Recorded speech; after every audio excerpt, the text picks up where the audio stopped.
Good morning students. बेटा last time हमने vector शुरू कर दिया था और वेक्टर से रिलेटेड कुछ टर्म्स की थी हमने। अब उन्हीं टर्म्स को आगे करते हैं, कंप्लीट कर लेते हैं इनको। तो नेक्स्ट बेटा हमने लास्ट में कोइनिशियल वेक्टर किया था, नेक्स्ट है कोलिनियर वेक्टर। कौन सा है ये? सिक्स्थ है, ठीक है ना।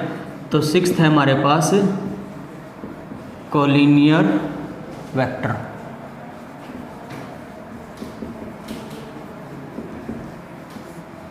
तो कोलिनियर वेक्टर कौन से हो गए भाई? वो वेक्टर जो एक ही लाइन के अलोंग एक्ट हो रहे हैं उनको हम क्या कहते हैं? कोलिनियर वेक्टर कहते हैं। तो these are those vectors which having equal और unequal magnitude and are acting along the parallel straight line या acting along the straight line, simple ये कह सकते हैं, ठीक है ना।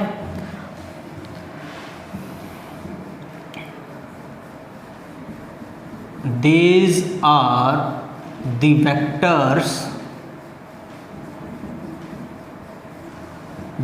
vectors which have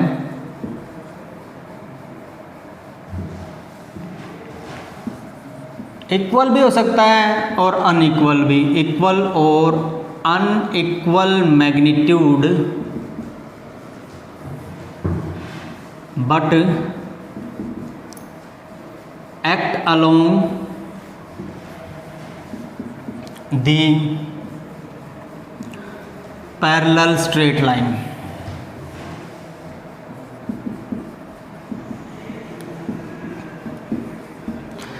तो लेकिन जो एक्ट कर रहा है वो क्या है? पैरेलल स्ट्रेट लाइन में है, ठीक है।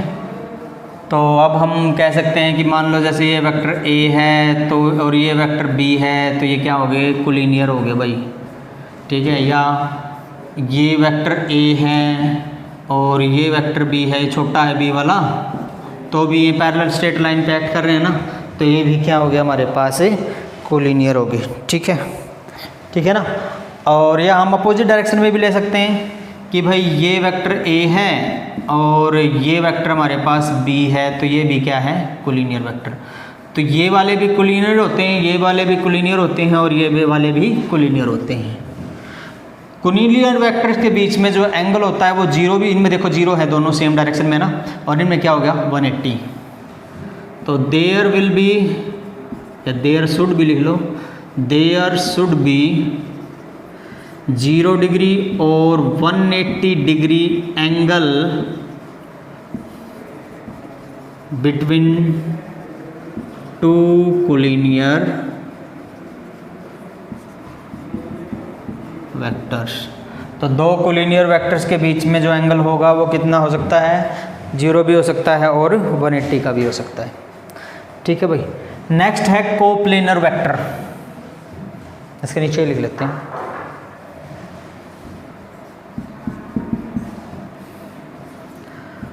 कोप्लेनर वेक्टर्स कौन से होते हैं? Those vectors which acts in same plane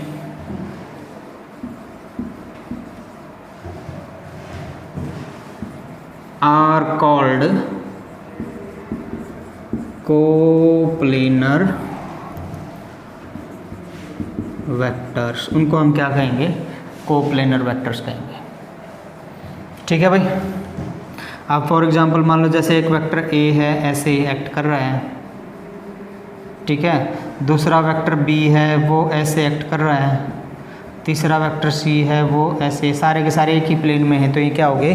coplanar vector हो गए भाई, ठीक है। कोप्लेनर वेक्टर के बाद लोकलाइज्ड वेक्टर और नॉन लोकलाइज्ड वेक्टर, दो वेक्टर रह गए। लोकलाइज्ड तो कौन से होते हैं? जिनका इनिशियल पॉइंट फिक्स होता है, ठीक है, इसको फिक्स वेक्टर भी कहते हैं। और नॉन लोकलाइज्ड कौन से हो गए? जिनका इनिशियल पॉइंट फिक्स नहीं होता, उनको फ्री वेक्टर भी कहते हैं, ठीक है। तो 8th वेक्टर हमारा कौन सा है? Localised vector. और 9th हमारे पास कौन सा हो गया? Non localised vector.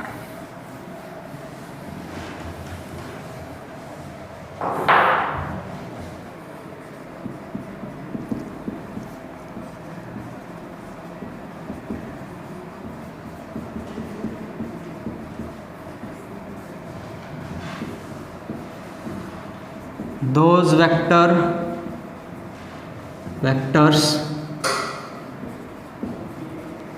which have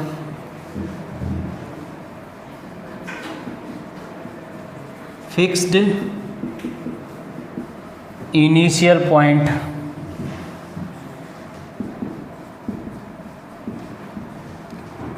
are called localized vector और फिक्स्ड वेक्टर्स। ठीक है, और जो फिक्स नहीं होते वो नॉन लोकलाइज्ड वेक्टर या फ्री वेक्टर बोल देते हैं।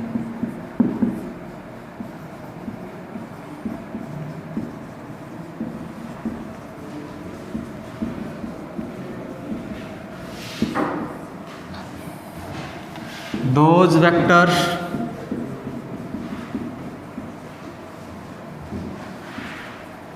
which have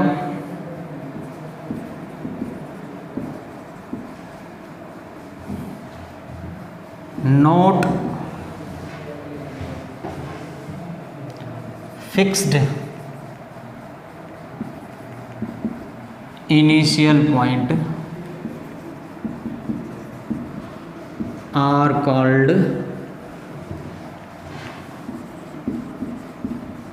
non-localized vector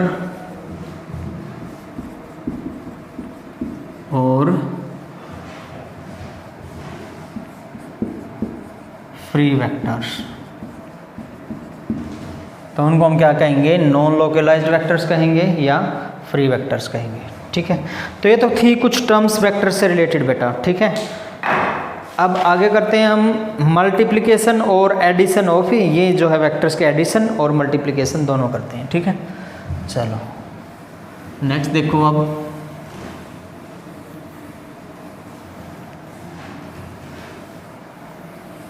पहले हम मल्टीप्लिकेशन करेंगे। वेक्टर टू वेक्टर मल्टीप्लिकेशन वो स्केलर और डॉट प्रोडक्ट होती है, वो हम आगे करेंगे। फिलहाल वेक्टर की स्केलर के साथ या किसी नंबर के साथ मल्टीप्लिकेशन देखते हैं। ठीक है ना, तो multiplication of A vector by a real number. Multiplication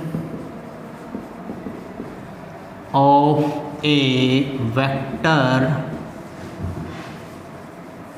bye a real number.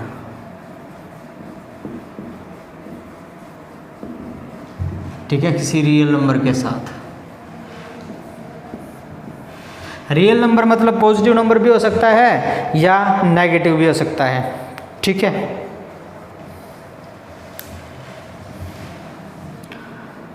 If we multiply a vector A with any real number n, then the vector becomes n times of A, मतलब that is n into A। ठीक है, तो अगर हम multiply करेंगे किसी vector A को किसी रियल नंबर n के साथ, तो वो जो वेक्टर नया आएगा हमारे पास वो n टाइम्स A आ जाएगा। मतलब इसको हम लिख देंगे n इंटू A लिख देंगे बेटा। ठीक है, अगर ये नेगेटिव है तो माइनस n इंटू A हो जाएगा। ठीक है ना, अगर नेगेटिव नंबर है माइनस n है तो क्या हो जाएगा, minus n into A। Positive number है तो n इंटू A हो जाएगा भाई। ठीक है, आप लोग इस तरह से मान सकते हो। मान लिया हमारे पास वेक्टर A है, अगर हमने इसको 2 से मल्टीप्लाई कर दिया तो नया वेक्टर जो होगा मल्टीप्लाई करने के बाद वो डबल लेंथ का हो जाएगा। A का क्या हो जाएगा, डबल हो जाएगा। तो 2 से मल्टीप्लाई करने के बाद 2A हो जाएगा, वो डबल हो जाएगा भाई। वेक्टर A है, अगर इसको 2 से मल्टीप्लाई कर दिया तो जो नया वेक्टर आएगा उसका मैग्नीट्यूड क्या हो जाएगा, डबल हो जाएगा। सिमिलरली मान लो हमारे पास A इस तरफ है भाई, चलो ये मान लो जैसे ए इसी तरफ मान लो, जैसे वेक्टर ए हमारा इस तरफ है, ठीक है, और हमने -2 से मल्टीप्लाई किया तो जो नया जो वेक्टर आएगा वो डबल हो जाएगा, लेकिन उसकी डायरेक्शन क्या हो जाएगी, अपोजिट हो जाएगी, ठीक है ना। तो ये क्या हो जाएगा, -2a वेक्टर हो जाएगा, ठीक है। जैसे 2 से मल्टीप्लाई कर दिया तो नया वेक्टर डबल हो गया ना, इस तरफ हो जाएगी, इसकी डायरेक्शन सेम डायरेक्शन में होगा, और यहाँ पे -2 से मल्टीप्लाई अपोजिट डायरेक्शन में होगा, और नया वेक्टर क्या हो जाएगा, पुराने वेक्टर का डबल हो जाएगा। तो ये है multiplication of A vector by a real number. अब है multiplication of A vector by any scalar.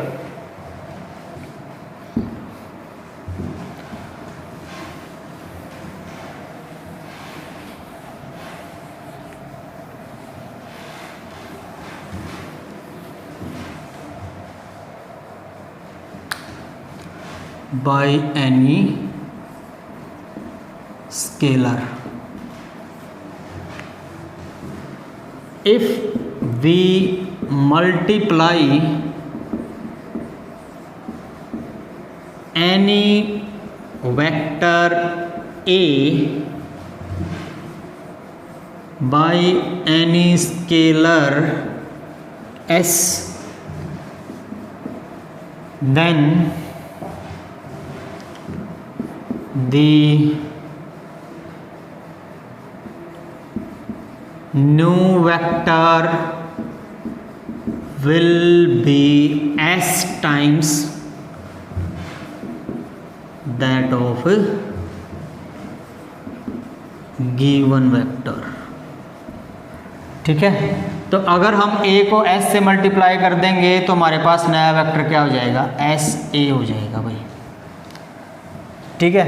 तो वो क्या हो जाएगा, s times that of vector, ठीक है। तो ये है हमारा पास स्केलर से अगर मल्टीप्लाई करेंगे और किसी नंबर से मल्टीप्लाई करेंगे तो हमारे पास वेक्टर क्या आएगा, कितनी देर। नेक्स्ट है बेटा रिजल्टेंट ऑफ ए वेक्टर।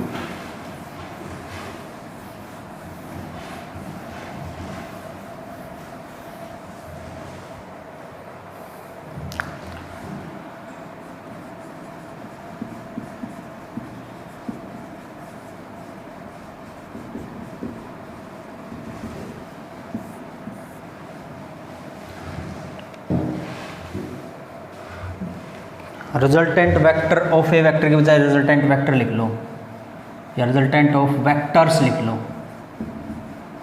ठीक है। तो ए रिजल्टेंट ऑफ 2 और more vectors is the vector which gives us the same effect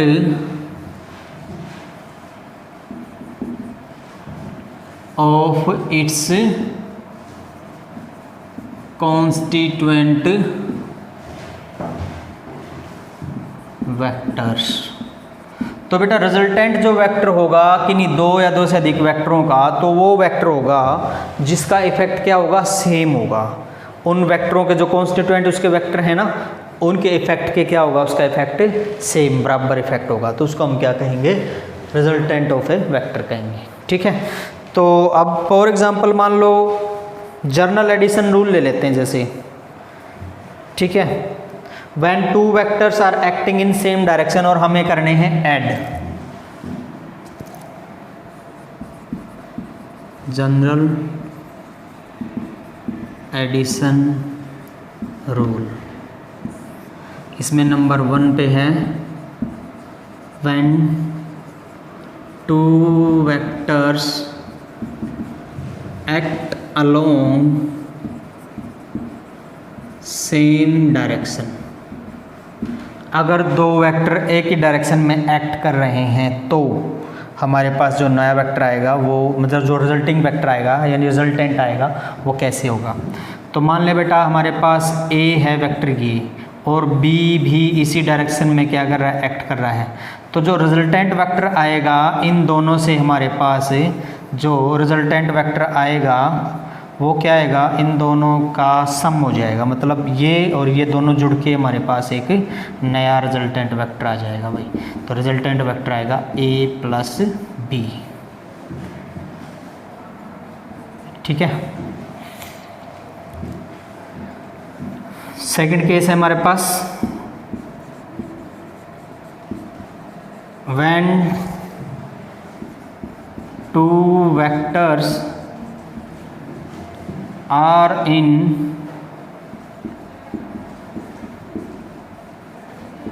opposite direction. अगर दो वेक्टर किस में हों, अपोजिट डायरेक्शन में हो। मान लिया ए वेक्टर तो इस तरफ है भाई, थोड़ा बड़ा बना लो ए वेक्टर को, ए वेक्टर तो इस तरफ है और बी वेक्टर जो छोटा है वो क्या है, इस तरफ है। तो इन दोनों का रिजल्टेंट हमारे पास क्या हो जाएगा, बी वेक्टर छोटा है ना, ए बड़ा है तो ए वाले ही डायरेक्शन में हो जाएगा, लेकिन जो रिजल्टेंट आएगा वो हमारे पास क्या हो जाएगा भाई, ए माइनस बी हो जाएगा। पहले वाले केस में दोनों सेम डायरेक्शन में थे, जुड़ गए, जुड़ने के बाद हमारे पास a प्लस बी ये आ गया। सेकंड वाले केस में क्या है, एक b जो है वो अपोजिट डायरेक्शन में है, तो b जो है, b का मैग्नीट्यूड क्या होगा, एक में से a में से घट जाएगा, तो रिजल्टिंग वेक्टर हमारे पास a बड़ा है ना, तो a की डायरेक्शन में आएगा। अगर b बड़ा होता तो b की डायरेक्शन में आता। ठीक है, तो r इज इक्वल टू हमारे पास क्या हो गया, a माइनस बी हो गया। तो ये जर्नल एडिशन रूल थे वेक्टर के। ठीक है, अगर अपोजिट डायरेक्शन में है या सेम डायरेक्शन में है तो। अब तीसरा जो है, अगर जो वेक्टर जो दे रखे हैं उनके बीच में कुछ एंगल हो तो क्या होगा।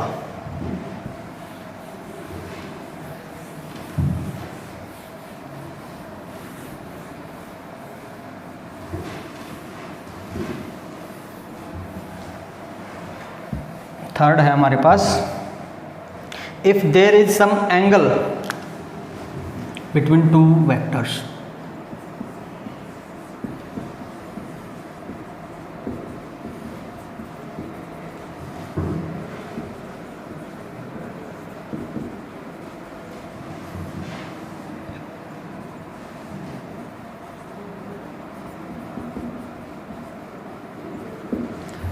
तो इस केस में बेटा हमारे पास दो केस आ जाते हैं, एक तो ट्रायंगल ला और एक पैरेललोग्राम ला। ठीक है ना, तो यहाँ पे हमारे पास दो केस आ जाएंगे, एक ट्रायंगल ला और एक पैरेललोग्राम ला। मान लो हमारे पास दो वेक्टर हैं, ये वेक्टर a है और ये वेक्टर क्या है, b है। अगर इन दोनों को जोड़ें तो यहाँ पे इनके बीच में क्या हो जाएगा, एक एंगल बन जाएगा। ठीक है ना, इन दोनों को जोड़ें तो क्या हो जाएगा, बीच में एक एंगल बन जाएगा। इन दोनों वेक्टर को जोड़ दिया तो क्या बन जाएगा, बीच में एक एंगल। तो इनका रिजल्टेंट वेक्टर क्या होगा। ठीक है, तो इसके दो ला हैं। पहला क्या लिखेंगे, ट्रायंगल ला। देखो क्या होता है,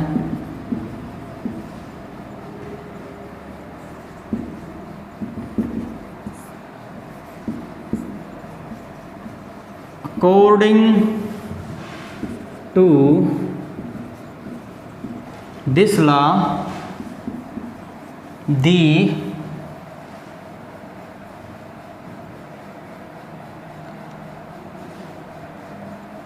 according to this law, if two vectors have some angle and they are represented by two adjacent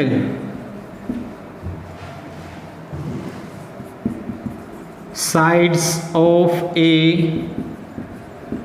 triangle, then the closing side of the triangle gives us the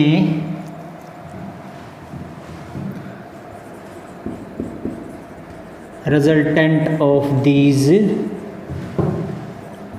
vectors। ठीक है बेटा, इस तरह से मान लिया एक वेक्टर ये है a मान लो, जैसे इसको, या जैसे यहाँ पे b मान रखा है तो b मान लो। तो b मान लिया हमने, ठीक है ना।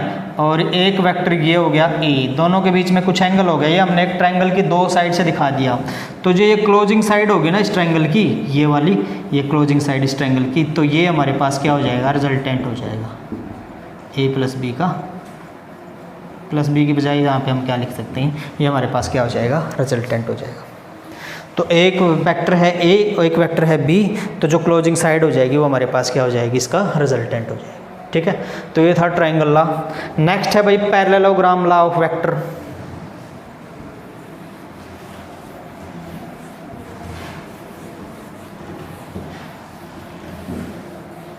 तो नेक्स्ट है भाई हमारे पास parallelogram law of vector addition. Parallelogram law of vector addition, ठीक है।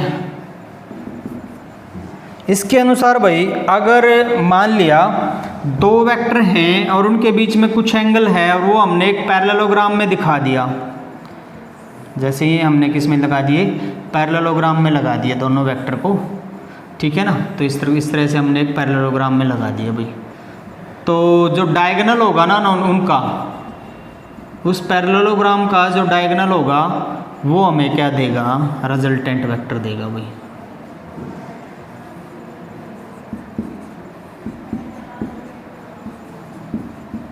ठीक है।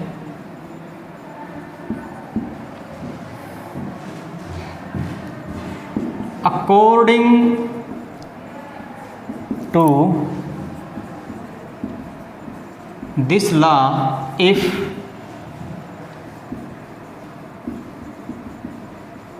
two vectors have some angle are represented by the sides of a parallelogram, then the diagonal of this parallelogram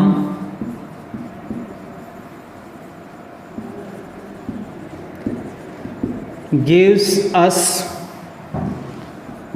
the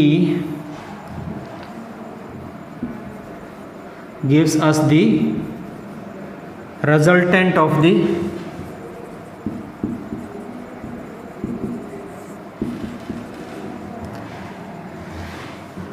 vectors. तो जो diagonal होगा वो हमें क्या दे देगा, रिजल्टेंट दे देगा भाई। तो इस तरह से हमने ये जो एक प्रकार से चार लॉ किए हैं वेक्टर एडिशन के, ठीक है। पहला क्या था, अगर दोनों एक ही लाइन में एक्ट कर रहे हैं, जैसे सिमिलर लाइन में सेम डायरेक्शन में, तो r equal to a plus B आ गया, ठीक है। मतलब उन दोनों का सम हो जाएगा नया। और फिर क्या, अगर अपोजिट डायरेक्शन में तो r equal to a minus B. फिर अगर उनमें कुछ एंगल है तो दो तरीके से जोड़े जा सकते हैं, एक तो ट्राइंगल लॉ से और एक पैरेललोग्राम लॉ से।